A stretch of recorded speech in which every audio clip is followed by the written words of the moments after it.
શક્તિપીઠ અંબાજી મેળામાં એક જ પ્રકારના એક જ સરખા સ્ટોલ યાત્રાળુઓ માટે બને આકર્ષણનું કેન્દ્ર।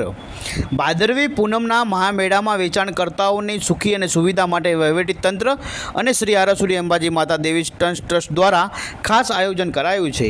અંબાજી ખાતે વેચાણકર્તાઓની મુશ્કેલી ન પડે તેમ યાત્રિકોને સુખી અને સુવિધા જળવાઈ રહે તે માટે તંત્ર દ્વારા આ વખતે મેળાના બ્રાન્ડિંગ પર વિશેષ ભાર મુકાયો છે, જેને પગલે મેળામાં જાહેર હરાજીના પ્લોટિંગની એક જ સરખી ડિઝાઇન તેમજ ખાસ કલર કોડ સાથે સુંદર આયોજન કરાયું છે।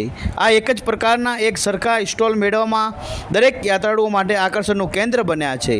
દાતા અંબાજી રોડ, હળાદ અંબાજી રોડ પર જાહેર હરાજીના એક સરખા સ્ટોલનું વેચાણ કરાયું છે, જેમાં 364 સ્ટોલનું વેચાણ કરવામાં આવ્યું છે। આ પ્લોટમાં લાલ કલરના સ્ટોલ, વિવિધ વિભાગોના સ્ટોલ રાખવામાં આવેલ છે, જેમાં વિવિધ ચીજ વસ્તુઓ, માતાજીના શણગાર, કંકુ, ચૂંદડી, સખી મંડળની બહેનો દ્વારા બનાવાયેલી હાથ વટાણ અને હસ્તની આઇટમોનું સ્ટોલ આકર્ષણનું કેન્દ્ર જમાવી રહ્યા છે। સાથે સાથે અંબાજી મેળાનું એક વિશેષ બ્રાન્ડિંગ કરી રહ્યા છે। યુઆર ન્યૂઝ નેટવર્ક સાથે અંબાજીથી ઉમેશ પંચાલનો અહેવાલ।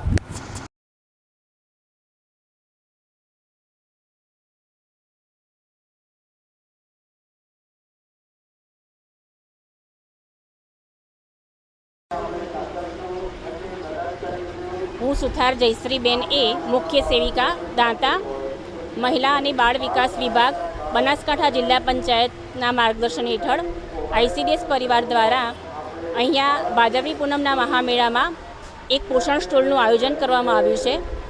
દાંતા તાલુકા પંચાયત અને અંબાજી દેવસ્થાન ટ્રસ્ટ સમિતિ દ્વારા ફાળવવામાં આવેલ આ સ્ટોલમાં અમારા ડિપાર્ટમેન્ટ દ્વારા અમારી યોજનાકીય માહિતીનું પ્રદર્શન ખુલ્લું મૂકવામાં આવેલ છે। અંબાજી મંદિર દેવસ્થાન ટ્રસ્ટ દ્વારા મેળામાં સુંદર સ્ટોલનું આયોજન કરવામાં આવ્યું છે। એક સરખા રંગના એક સરખા સ્ટોલનું સરસ રીતે આયોજન કરેલું છે। તેમાં અમારા ડિપાર્ટમેન્ટ દ્વારા 1 થી 30 સપ્ટેમ્બર સુધી પોષણ માસની ઉજવણી કરવામાં આવી રહી છે। અત્રે આવનારા તમામ યાત્રિકો સુધી પોષણ માસ, પૌષ્ટિક મૂલ્યો અને ખોરાક અંગે જાગૃતિ આવે તેનો પ્રચાર પ્રસાર આઈસીડીએસ પરિવાર, આંગણવાડી કાર્યકર બહેનો દ્વારા જુદી જુદી વાનગીઓ નિદર્શન કરીને કરવામાં આવી રહ્યો છે। સરકારશ્રી તરફથી ફાળવવામાં આવેલ આઈસી મટીરિયલ અને પોષણ માસના 5 સૂત્રો દરેક લાભાર્થી સુધી અને ઘર ઘર સુધી સહી પોષણ દેશ રોશનનો સંદેશો પહોંચે તેવો પ્રયત્ન અમારા ડિપાર્ટમેન્ટ દ્વારા કરવામાં આવી રહ્યો છે।